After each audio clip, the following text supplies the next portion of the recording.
하나님, 예배 가운데 놀라운 경외감 속에 아버지 하나님 들어가는 이 시간 되게 하여 주옵소서. 예배를 방해하는 악한 사단마귀 병마귀신 나사렛 예수 그리스도 이름으로 이 시간 물러가게 하시고 오직 성령으로 충만한 이 시간 되게 하여 주옵소서. 감사드리며 예수 그리스도 이름으로 기도드립니다. 아멘.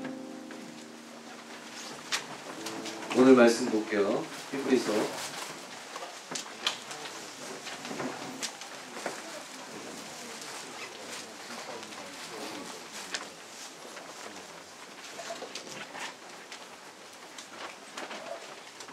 찾았나요? 히브리서 4장 11절부터 13절.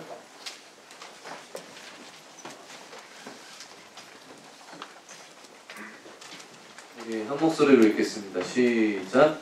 그러므로 우리가 저 안식에 들어가기를 힘쓸지니 이는 누구든지 저 순종하지 아니하는 몸에 빠지지 않게 하려 합니다. 하나님의 말씀은 살아있고 활력이 있어 너희의 날선 어떤 권고자도 예리하여 몸과 영과 및 관절과 골수를 찔러 쪼개기까지 하며 또 마음의 생각과 뜻을 판단하니 지으신 것이 하나도 그 앞에 나타나지 않음이 없고 우리의 결산을 받으실 이의 눈앞에 만물이 벌거벗은 것 같이 드러나느니라. 아멘. 할렐루야. 반갑습니다 여러분. 우리가 하나님의 말씀과 관련된 메시지를 몇 주간 나누는 중에 하나님 말씀의 절대성이라는 주제로 말씀을 나눴습니다. 절대성이라는 것은 하나님 말씀이 그저 하나님 백성들에게 중요하다 내지는 도움이 많이 된다 이런 거 가지고 설명을 하는 것이 아니라는 것을 나눴습니다. 이것은 하나님 말씀과 하나님 백성이 잠시라도 떨어질 수 없는, 그래서 말씀이 없으면 우리의 영이 죽어버리는, 존재하지 못하는 요 관계를 절대성이라고 했습니다. 두 번째는 하나님 말씀의 현재성을 나눴습니다. 뭐였어요? 그것은 시간과 공간을 초월해서 하나님께서 지금 우리에게 말씀을 하시는데 현재적으로 말씀하시는 거예요. 이 관계로 돌아가는 것이 중요하다. 여러분 지난 한 주간 살면서 말씀 좀 피셨나요?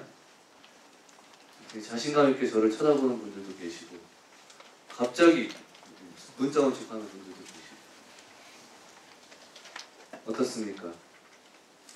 자, 오늘 우리가 세 번째로 하나님 말씀의 역동성입니다. 운동성, 역동성.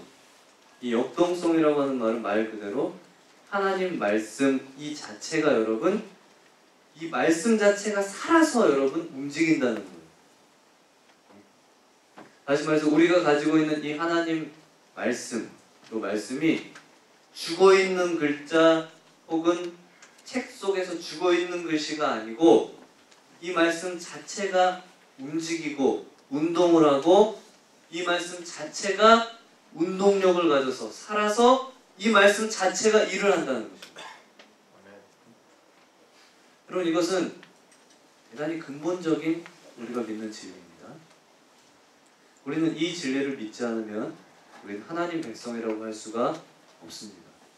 적어도 여러분 우리가 하나님 백성이라면 여러분 오늘 이 진리를 우리가 믿어야 되는데 우리가 생각을 해보면 이거만큼 신비한 게 없더라고요. 이 신비한 진리입니다.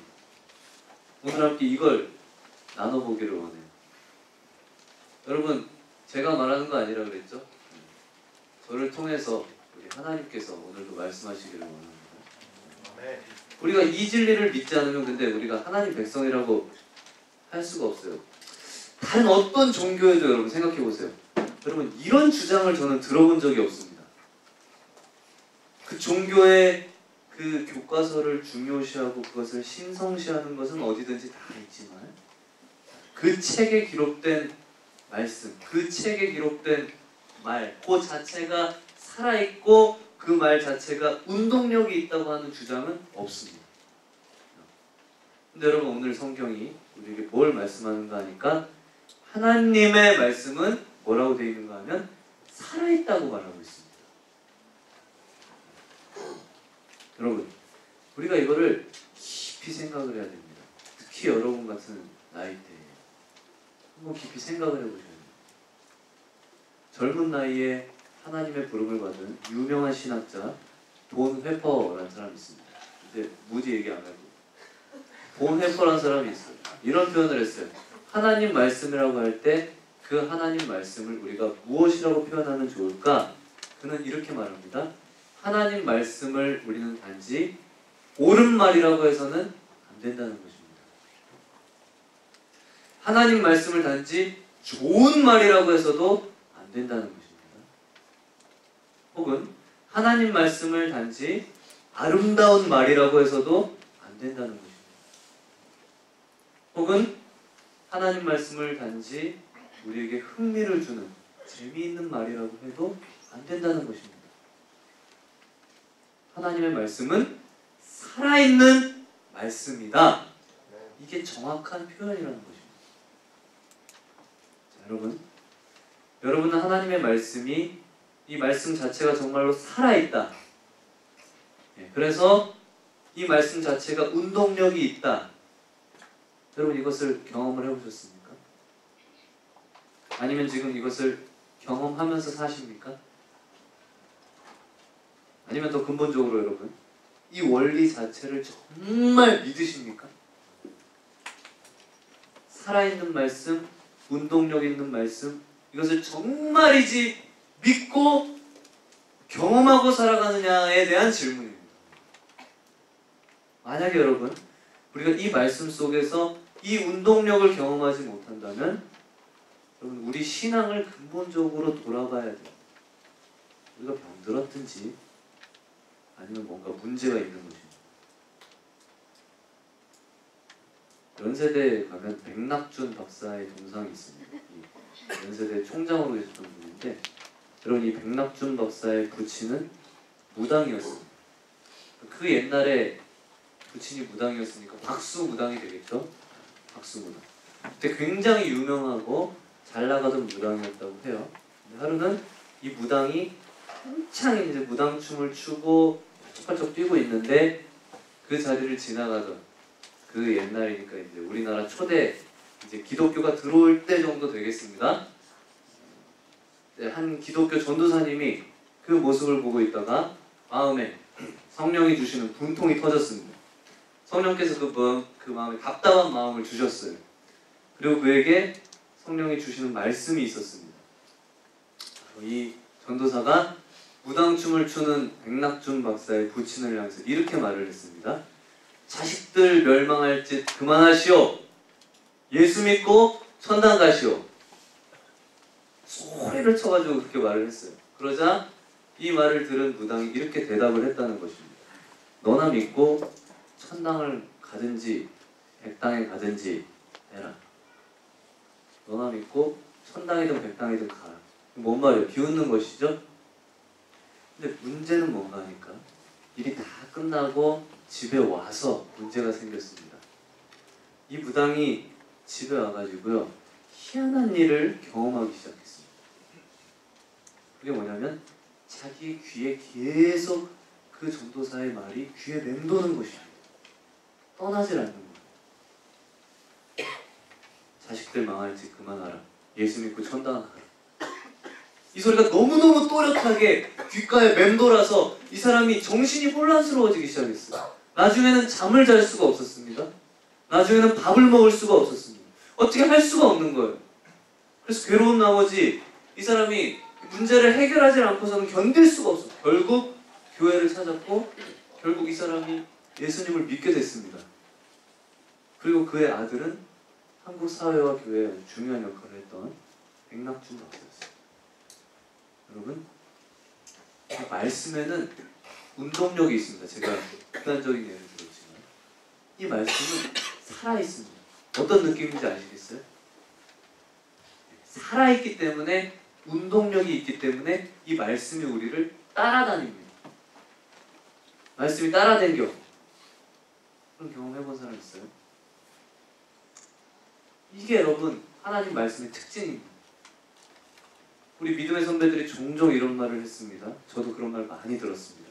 성경이란 뭐냐? 성경은 우리가 성경을 읽는 것이 아니고 뭡니까? 성경이 우리를 읽어 내려간다. 여러분 그런 말 많이 들어보셨죠? 내가 성경을 읽는 줄 알았는데 성경 속에 깊이 들어가서 성경을 읽다 보니까 내가 성경을 읽는 것이 아니고 성경이 나를 읽어 내려간다. 성경이 내 속사람을 훑어 내려가더라는 것입니다. 왜 그럴까요? 이 성경 말씀 자체가 살아있기 때문에 그렇습니다. 여러분 오늘 본문에 마음의 생각과 뜻을 판단하나니 그렇게 되어 있어요. 누가? 하나님 말씀 자체가 우리를 감찰한다 그 말씀입니다. 멕시코에 한 할머니 이야기가 있어요. 이 할머니가 예수님을 믿고 나서 마음속에 꿈에도 그리는 소원이 두 가지가 생겼어요. 하나는 뭐냐면 성경을 마음대로 좀 읽어봤으면 좋겠다. 왜냐하면 글을 읽을 수 없는 무명이었습니다. 이 할머니가. 두 번째 소원은 뭔가 하니까 전도를 해봤으면 좋겠다. 그래서 이 할머니가 기도했다고 합니다. 하나님께서 응답을 주시는데 지혜를 주세요. 그 지혜가 뭐냐? 이 할머니 집 바로 앞에 중학교가 있는데 중학교 앞에서 자리를 잡고 앉아서 사람들을 기다리는 것입니다. 학생들을. 이 학생들을 만나서 성경을 들고 가서 본인이 읽고 싶은 그 성경을 딱 펼쳐가지고 학생들에게 부탁을 하는 것입니다. 내가 글을 읽을 줄을 모르는데 나를 위해서 이 요한복음 3장을 좀 읽어줄 수 없을까? 할머니가 부탁을 하니까 웬만한 아이들이 이제 읽어줍니다. 읽어줘요. 분량도 한 장씩. 많지 않으니까 요한복음 3장을 이 아이가 읽습니다. 그러면 옆에서 이 할머니가 간절히 기도를 합니다. 하나님 말씀은 살았다고 했으니까 지금 이 학생이 읽는 이 말씀, 이 학생이 깨닫게 해주시고 이 학생을 변화시켜 주십시오. 수많은 학생들이 예수 믿고 돌아온 역사가 일어났어요. 이 할머니는 정확하게 두 가지 응답을 받았어요. 말씀 실컷 읽어서 좋아, 그리고 전도해서 좋아. 여러분 왜 이런 일이 일어날까요? 그것은 여러분 한 가지밖에 없습니다. 하나님의 말씀 자체가 여러분 살아있다고 하는 이 말씀, 이것이 진리이기 때문에, 운동력이 있기 때문에 그렇습니다. 여러분 이 말씀을 우리가 여러분 신앙생활을 한다고 하시는데 사시면서 확신을 가지고 있지 못하면은 우리의 믿음이라고 하는 게 진보가 있을 수가 없습니다. 우리는 달라지지 않습니다. 조금 어려운 말을 해보겠습니다. 제가 하는 어려운 말이 아니고 성경 요한복음이 진짜 어려운데 요한복음 보면은 어려운 말이 있어요. 성경 요한복음이 하나님 말씀에 대해서 어떻게 말을 하는가 보니까 이렇게 말을 합니다. 자, 우주 만물이 도대체 어떻게 지어졌느냐? 네? 우주 만물이 어떻게 만들어지고 지어졌느냐? 여기에 대해서 요한복음은 하나님의 말씀이 지으셨다고 그렇게 말합니다.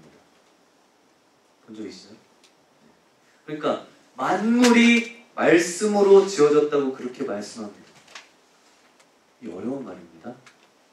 여러분, 근데 더 놀라운 것은 뭔가 보니까 우주 만물을 지으시는 그 말씀이 육신이 되었다고 말하고 있습니다. 본 적 있어? 굉장히 어려운 표현입니다. 그 말씀이 육신이 되어서 사람이 되었다. 그가 누군가 하니까 예수 그리스도라 이렇게 설명을 하고 있습니다. 그럼 예수님은 누구냐? 하나님의 말씀 자체가 되는 것입니다. 맞아요? 좀 표현이 이상할지 모르지만 하나님의 말씀 덩어리가 되는 것입니다. 세상은 하나님의 말씀으로 창조되었다. 그리고 그 말씀이 육신을 입었다. 그가 예수인데 예수는 하나님 말씀 자체다 그 말이죠. 그러면 여러분 요한복음의 설명을 따르면 결국은 이렇게 되는 것입니다. 예수님께서 사역을 하시던 가운데 병을 고치신 것은 예수님께서 고치신 것이지만 동시에 하나님의 말씀이 고친 것입니다. 그렇죠. 왜? 예수가 말씀 자체이므로. 죽은 자를 살린 것은 예수님이 죽은 자를 살린 것입니다. 그러나 동시에 하나님의 말씀이 살린 것입니다. 마귀를 쫓아낸 것은 예수님이 쫓아낸 것이지만 동시에 하나님 말씀이 쫓아낸 것입니다. 분명히 하나님의 말씀은 역동하고 있었습니다. 하나님의 말씀이 사람을 살렸고 마귀를 쫓아내고 병든 자를 고치고 영혼을 살리는 이 역동성. 자, 그렇다면 여러분 중요한 건 무엇이냐면 예수께서 죽으시고 부활하신 후에 승천하심으로 예수님은 사람들의 눈에서 사라지셨습니다. 맞아요? 그럼 지금 우리의 눈앞에서도 사라진 것 같습니다. 그럼 이제 우리의 눈앞에서 사라지신 뒤에는, 그럼 그 뒤에는 하나님의 말씀의 운동성, 역동성이라는 것이 예수님의 사라지심과 동시에 다 끝이 났느냐? 그렇지 않습니다. 천만의 말씀입니다.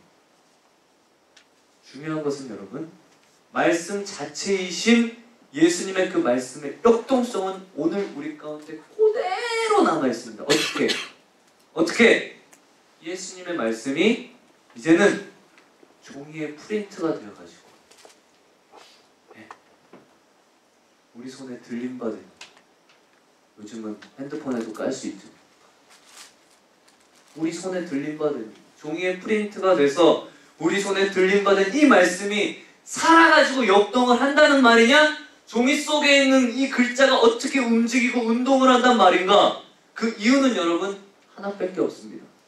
하나님의 성령께서 우리 가운데 오셨기 때문에 그런 거예요. 여러분 들을 기 있는 자는 들으세요. 기억하십시다. 하나님의 성령께서 우리 가운데 오십니다. 하나님의 성령과 기록